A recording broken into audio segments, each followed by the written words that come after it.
Pardon me, boy, Chattanooga choo-choo. But can you give me a shine? Can you afford to board the Chattanooga choo-choo? I've got my fare and just a trifle to spare. You leave at Pennsylvania Station about 3:45. Read a magazine and then you remote and one. Dinner at the diner, nothing could be finer than to eat the ham and eggs in Carolina. When you hear the whistle blow and 8 to the bar, then you know the Tennessee is not very far. Shovel all the coal in God and keep rolling. Woo-woo, Chattanooga, there you are. There's gonna be a certain party at the station.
unveiling of a memorial located at Space Makers site, Ipswich Road, Colchester. It was to commemorate the deaths of 7 British and Canadian airmen who lost their lives when their Lancaster bomber crashed in the vicinity of the memorial site on the 25th of April 1944. The crashed Lancaster Mark III bomber, serial number DV-177, was based at 626 Squadron, Wickenby, Lincolnshire. At 21:52 on the 24th of April 1944, DV-177 took off for a bombing mission to Karlsruhe, Germany. It completed its mission, but on the return journey, DV-177 was intercepted by a German night fighter near Diss in Norfolk. The Lancaster was severely damaged, and as a result, the pilot initiated a diversion to Boxted Airfield, which at the time was the United States Air Force Base. About 10 minutes later, the pilot attempted to make an emergency landing at Boxted. It was a foggy morning, and the Americans did all they could to help the crew by lighting up the flare path.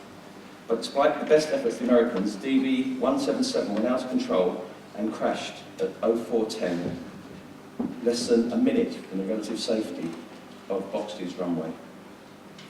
The bomber crashed in open fields near what is now the Ardley interchange, and all on board were killed. The memorial has been erected as a result of considerable research and hard work by a team that brought an idea into reality. I'm now going to pass you over to Tony Chumbley, a member of that team, to tell you how the idea came about and the work, commitment and dedication that brought about the sighting of the memorial.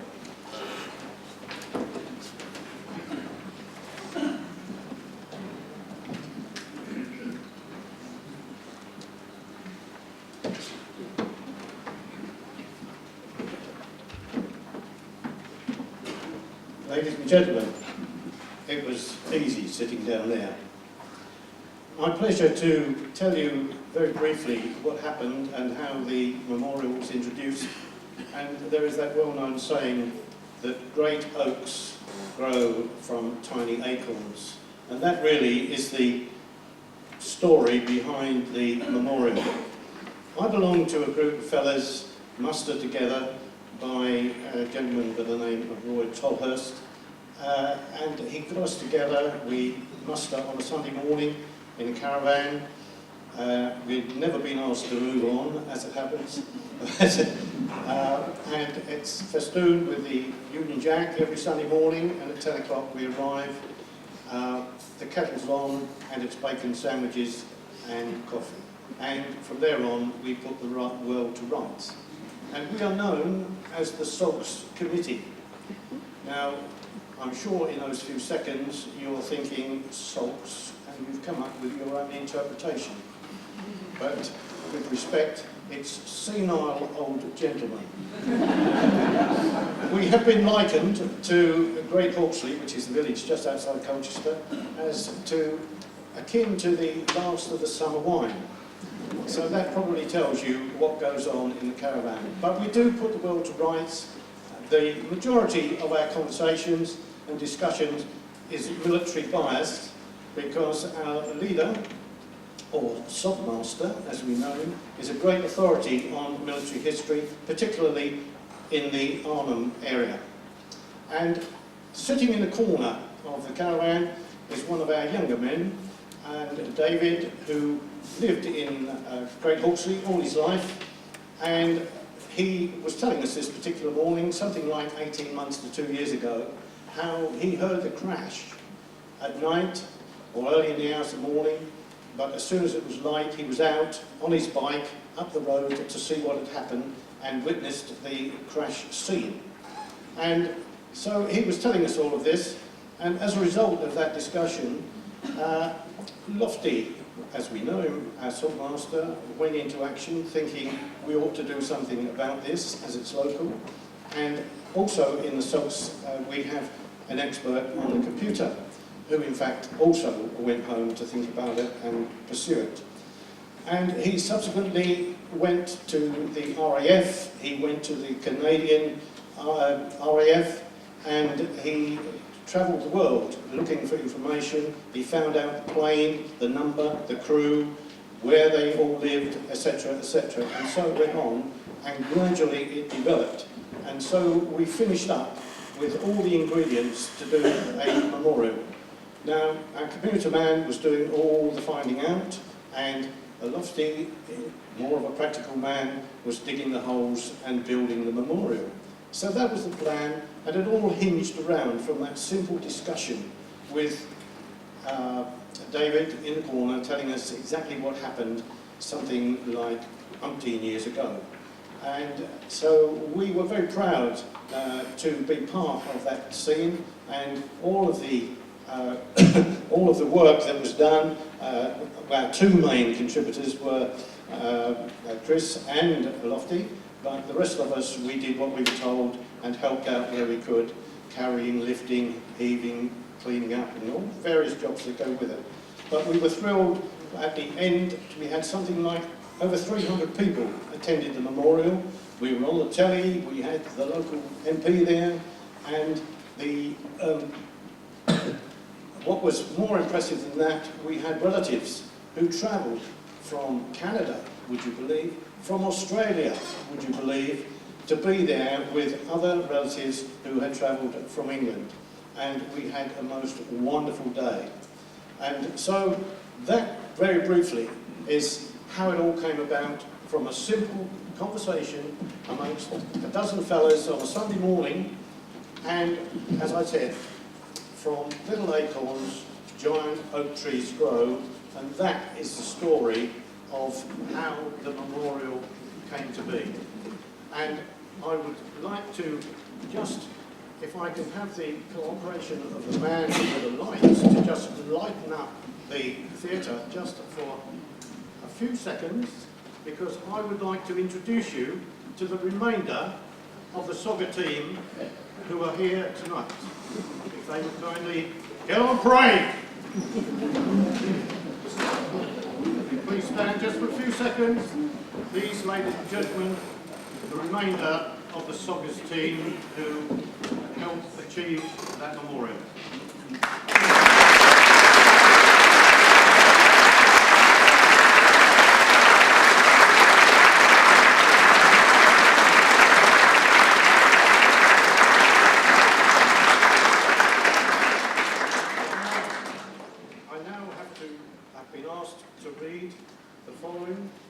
Today we remember the deceased crew of Lancaster DV 177, Murray Langtry McPherson, Royal Canadian Air Force, pilot, 22 years old.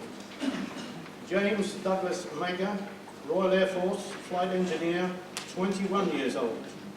Francis Winburn Gunn, Royal Canadian Air Force, navigator, 29 years old. John Lander Shell, Royal Air Force, air bomber, 23 years old. Dennis Randall, Royal Air Force, wireless operator, 22 years old. Ernest John Fancy, Royal Air Force, tail gunner, 22 years old. Robert Edgar Paul Cameron, Royal Canadian Air Force, mid-upper double, 20 years old.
Ladies and gentlemen, this is a little addition here.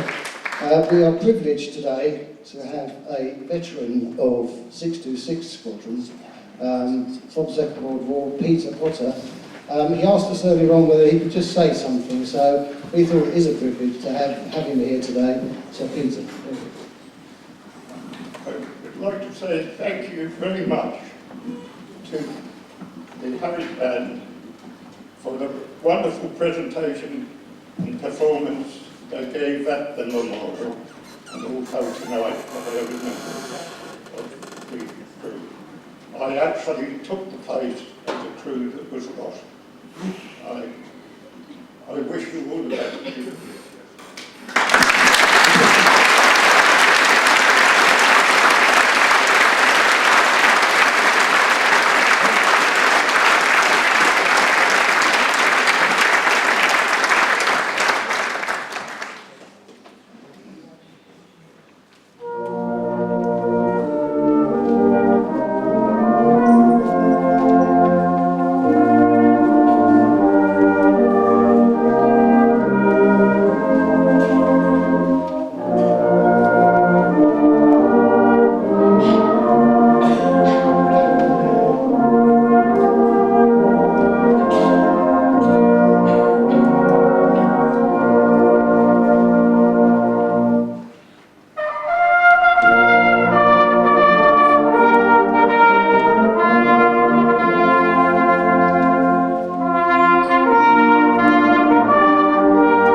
Age shall not weary them, nor the years condemn. At the going down of the sun, and in the morning, we will remember them. We will remember them.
When you go home, tell them of us and say, for your tomorrow, we gave our today.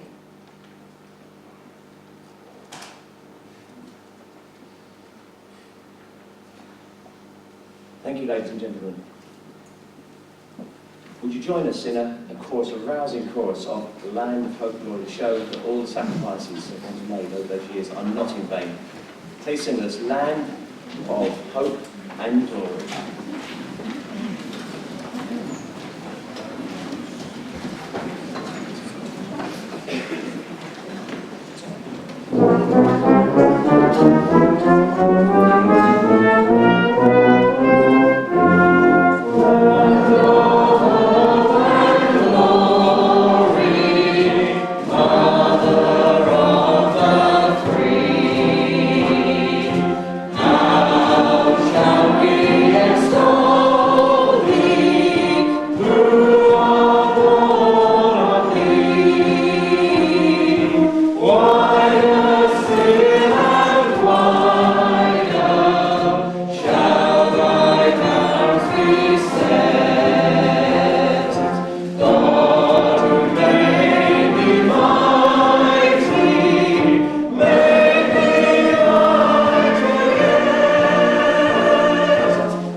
Thank you, ladies and gentlemen, for supporting the concert this afternoon. We hope you've enjoyed yourself.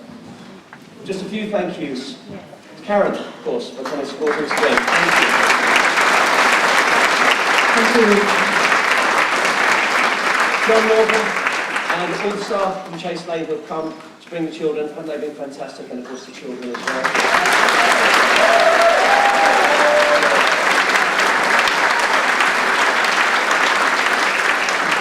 Everyone from Sogs who put in so much work, and we really were privileged to help you with that. And it was a great day, and we will live in our memories for a long time, and that what you have done will live forever, of course, and the memories of those servicemen will live forever. And I can't forget these ladies and gentlemen here. Every year they turn up and support us. Ladies and gentlemen, we are extremely grateful to you all. Please give them a huge round of applause. Stand firm.